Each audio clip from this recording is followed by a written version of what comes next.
The wisdom of the latest magical research, and the fate of one boy. It's said that there's not a single person studying magic who doesn't know the name of the Grand Spellbook Tower, La Maison. We're going to publish a story about its state-of-the-art magitech wonders and the war they triggered, and about a single boy who walked a strange and fateful path.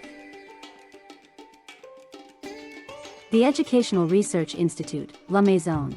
The Educational Research Institute, La Maison, has produced top-notch spellcasters who've specialized in a wide range of fields, from combat to technological research. La Maison houses a large collection of spellbooks that are filled to the brim with wisdom accumulated through many years of research. Some of these tomes are available to the average spellcaster. Trice, the Empress of Prophecy, and Hieron, the Hierophant of Prophecy, are La Maison's two administrators. The spellbooks use magic to record information. Inside La Maison, wisdom is recorded using magic itself. A Crest-type computer terminal has been developed to let visitors extract data, and it uses certain technology to transmit and actualize that data. The Spellbook Libraries of Light and Darkness. The Spellbook libraries contain the accumulated wisdom of La Maison in the form of magic. Solian contains the magic of light, while Crescent contains the magic of darkness. Although they are called libraries, they do not contain books made of paper.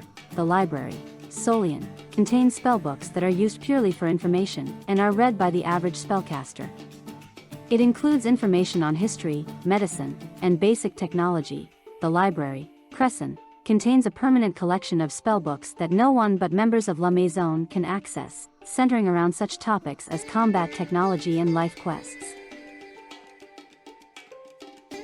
Administrator of the Spellbook Libraries. If you want to search for and through spellbooks without much actual information about them, you'll usually need the handheld index, Grimo. But Batel, the library's administrator, has the entire facility's contents recorded in his photographic memory, so he can actualize any spellbook using his own magical power. The magical stones at the heart of La Maison. There is a reason the spellbooks use magic as a medium when recording information. The amount of information in La Maison is mind-bogglingly huge, and many times in the past, when it was recorded on mere paper, it was not updated.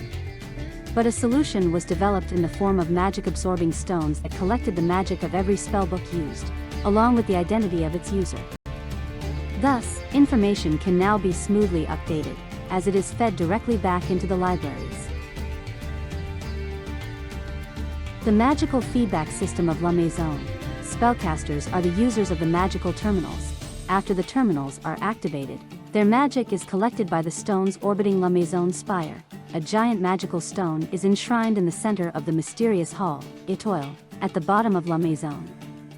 The spellbook's magical power and usage history is collected outside in the air, and is then accumulated here. The magic collected and recorded in Étoile is then used to update the information stored in the libraries at the middle of La Maison.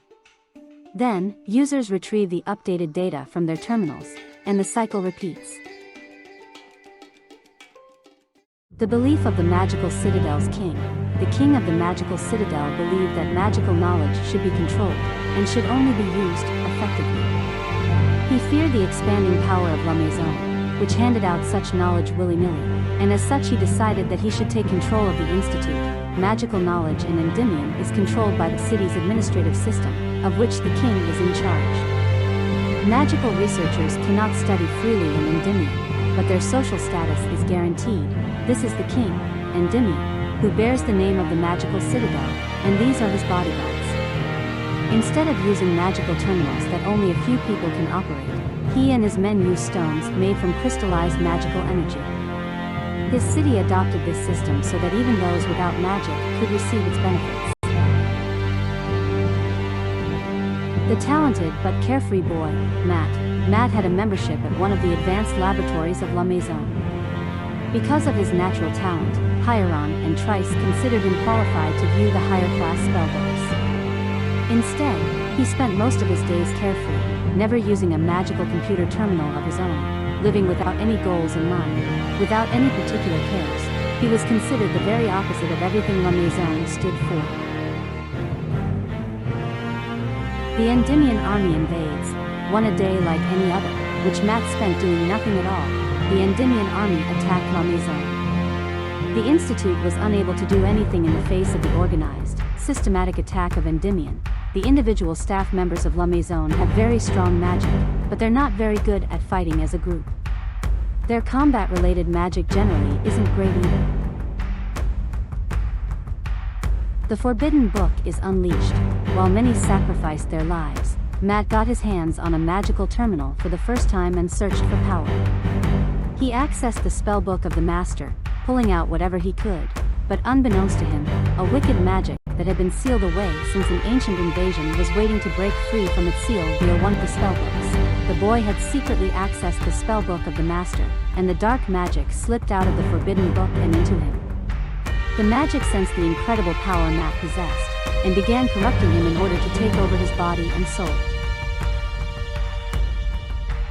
The Spreader of Death, L'Amour, the magic sealed inside the Spellbook of the Master corrupted Matt, turning him into a wicked sorcerer. He began to spread death to all those around him, whether they were friend or foe. His scythe can reap anyone's life in a single swing. The battlefield fell into chaos. The serious losses he inflicted on the Endymion military caused them to retreat, but the boy faced death due to the rampaging magic. The boy who became an angel, L'Amour, driven to the verge of death, could not withstand the dark magic's corruption. Hieron and Trice refused to stand by and watch him die, so they entrusted him with the ritual, Judgment, which had the power to destroy darkness and save the pure. The dark magic that had corrupted him was cast out of him, and the holy magic inside of him was amplified. He was saved. At the end of the violent conflict between holy and wicked magic inside him, Matt was miraculously revived. His body was divinely changed from Reaper, the embodiment of death, and it transcended into the body of an angel capable of controlling the four elements of earth, water, fire, and wind.